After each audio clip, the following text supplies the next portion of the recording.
नमस्कार दोस्तों, मैं अनीता शर्मा ऑनेस्ट मार्क में आपका हार्दिक स्वागत करती हूँ। आज का मेरा टॉपिक है मेरा भारत मेरी शान मेरी पहचान। भारत नाम आते ही हमारे शरीर में ऊर्जा का संचार होने लगता है, लेकिन हमारे लिए ये भी जानना आवश्यक है कि आखिर हमने इतनी लंबी अपना सफर, भारत देश ने अपना इतना लंबा सफर कैसे तय, हम कहाँ थे और हम कहाँ आ गए। भारत विश्व की सबसे पुरानी सभ्यताओं में से एक है। दोस्तों, आपको गर्व होना चाहिए इस बात पर कि हमारा जो भारत देश है विश्व की सबसे पुरानी सभ्यताओं में से एक है। ये 4000 से अधिक वर्षों से चली आ रहा है। इसमें अनेक रीति रिवाज, बहुरंगी विविधता और समृद्ध सांस्कृतिक विरासत है। इसके साथ ही यह अपने आप को बदलते समय के साथ ढलती भी आई है। आपको मैं बताऊं, भारतीय संस्कृति को बांस का पौधा बताया गया है। अब ये आप कहेंगे कि बांस का पौधा ही क्यों? कि दोस्तों, उसकी एक पहचान होती है। चाहे कितनी भी आक्रमण हो जाए, कितनी भी प्राकृतिक घटनाएं हो जाए, वो कभी टूटता नहीं है। हिल सकता है लेकिन टूटेगा नहीं। यही पहचान भारतीय संस्कृति की भी है। हमारे देश पर कई आक्रमण हुए। आप इतिहास पढ़ेंगे तो आपने देखा होगा, काफी दुख भी होता है कि बताइए कितने आक्रमण हमारे देश पर किए गए हैं, लेकिन हमारी भारतीय संस्कृति को कोई मिटा नहीं पाया। आज विश्व में कोई ऐसा देश नहीं है जो भारतीय संस्कृति, हमारी नींव को हिला सके। हमारी नींव इतनी मजबूत है कि इसको कोई हिलाने की कल्पना भी नहीं कर सकता। आक्रमण कर सकता है जिसका जवाब हमारे सैनिक बखूबी देते हैं। आप देखेंगे प्राचीन भारत से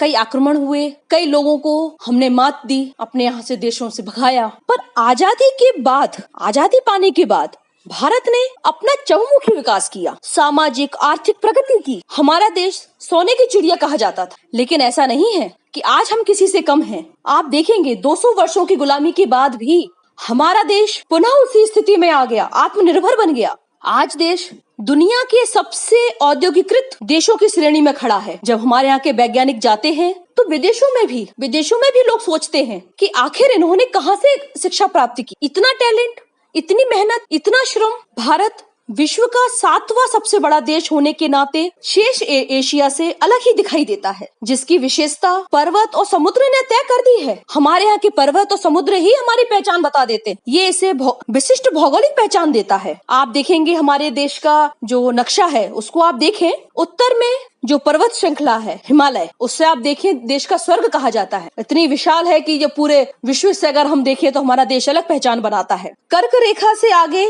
सकरा हो जाता है। आप देखेंगे पूर्व में बंगाल की खाड़ी, पश्चिम में अरब सागर और दक्षिण में हिंद महासागर। ये हमारी सीमाओं का निर्धारण करते हुए अलग ही पहचान बनाते हैं। तो दोस्तों, आज मैंने आपको अपने भारत के बारे में बताया। मेरा भारत मेरी शान मेरी पहचान। हमें अपनी भारतीय संस्कृति पर गर्व होना चाहिए। हम लोग पश्चिमी संस्कृति को अपनाने की कोशिश करते हैं, उसको पकड़ने की कोशिश करते हैं, पर आपको मैं बता दूं, आज पूरा विश्व भारतीय संस्कृति, भारतीय परंपराएं इनको अपना रहा है। ये ध्यान रखिए, हमारे देश की जो जड़ें हैं बहुत मजबूत हैं। इनको व्यक्ति हिला तो सकता है पर तोड़ नहीं सकता। यही मेरी पहचान है, मेरे देश की पहचान है। मेरा वीडियो कैसा लगा लाइक करें, मेरे चैनल को सब्सक्राइब करें और जुड़े रहिए, जिससे मैं आपको अलग अलग विषयों के बारे में जानकारी देती रहूं। जय हिंद, जय भारत, धन्यवाद।